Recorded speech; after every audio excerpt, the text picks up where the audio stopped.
guys, kita lanjut ke sistem yang ketiga, yaitu sistem mnemonik. Sistem mnemonik. Yang mana sistem ini adalah sistem yang menggunakan huruf.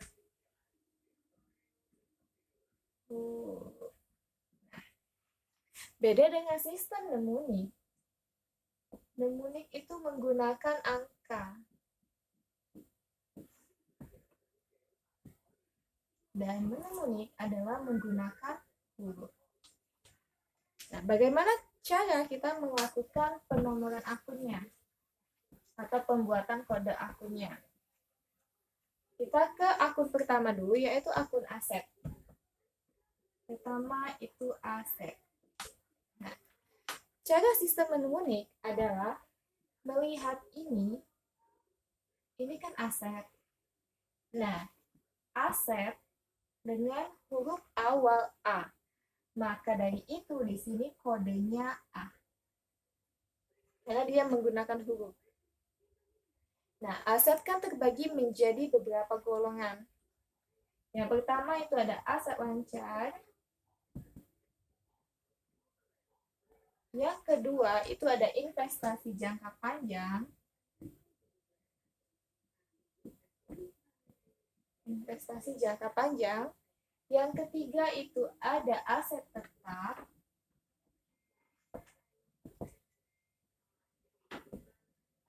Aset tetap.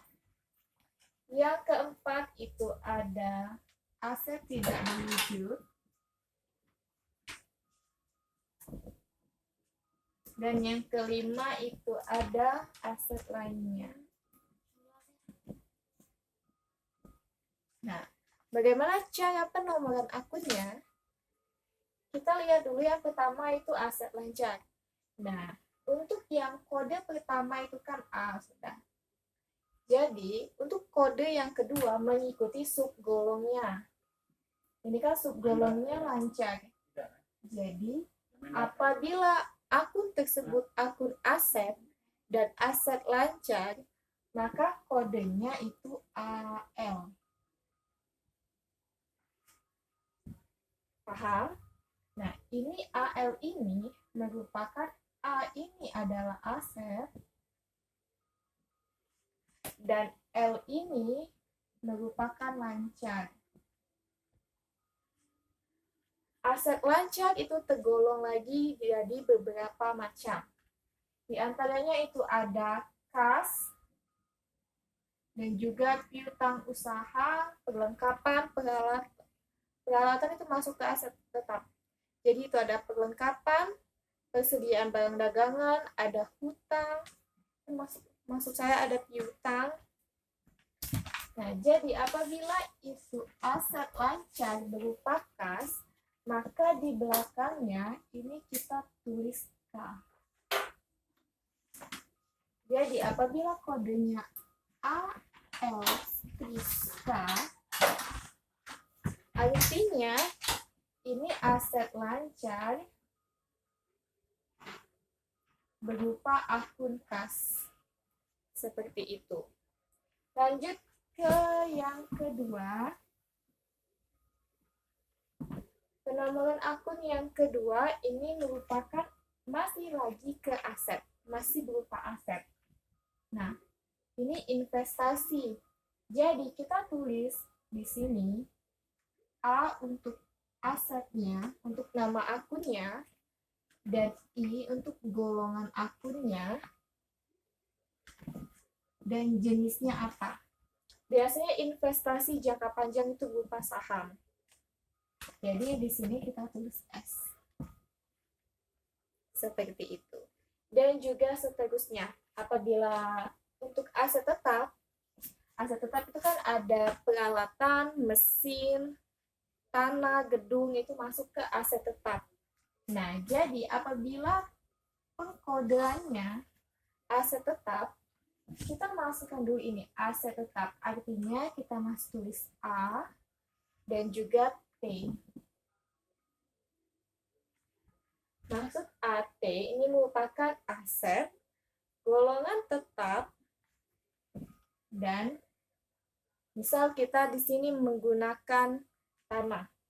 Jadi P. Aset tetap berupa tanah. Ini jadi pengkodeannya.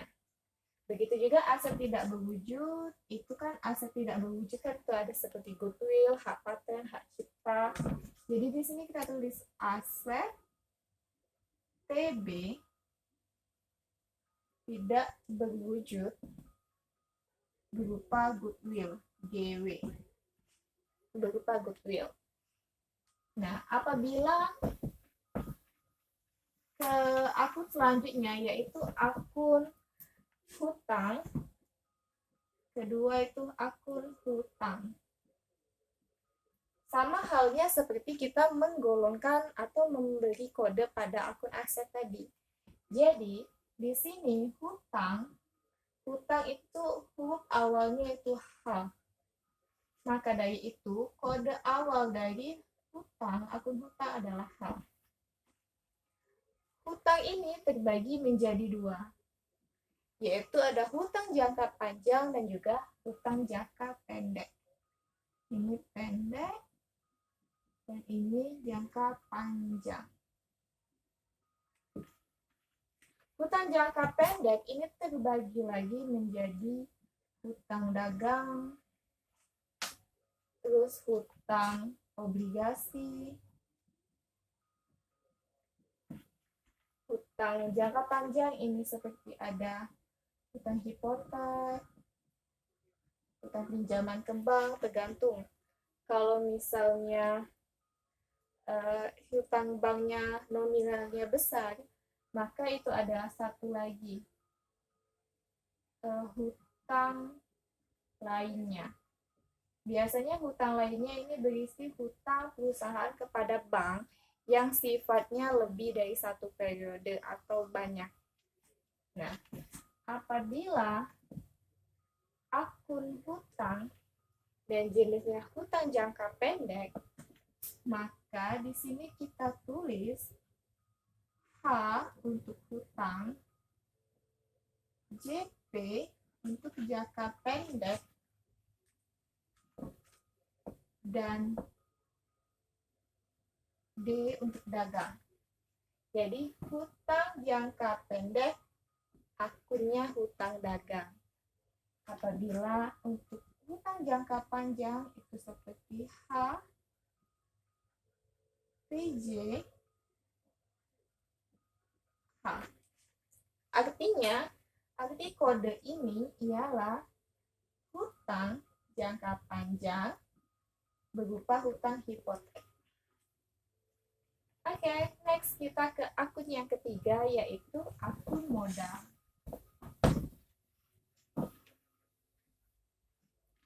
Modal.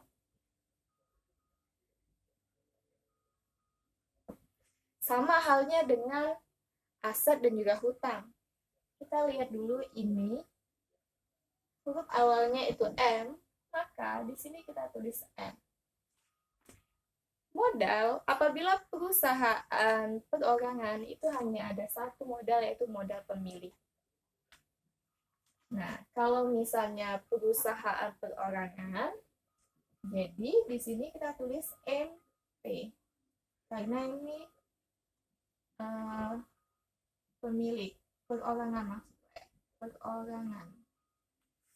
Jadi kodenya MP. Modal perorangan. Modal pemilik. Apabila perusahaannya CV, itu biasanya ada modal sekutu. Jadi kita tulis kodenya M dan S. Seperti itu.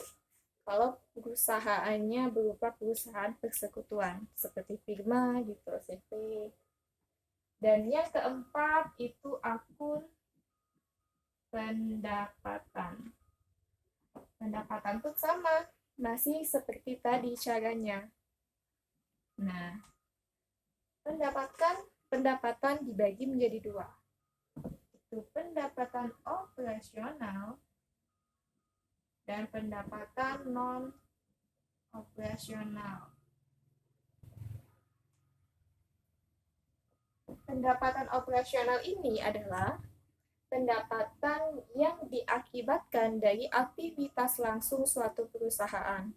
Apabila pendapatan non-operasional adalah pendapatan yang di luar dari kegiatan langsung perusahaan. Contoh dari pendapatan non-operasional itu seperti pendapatan bunga. Nah, untuk pengkodeannya dengan sistem menemuni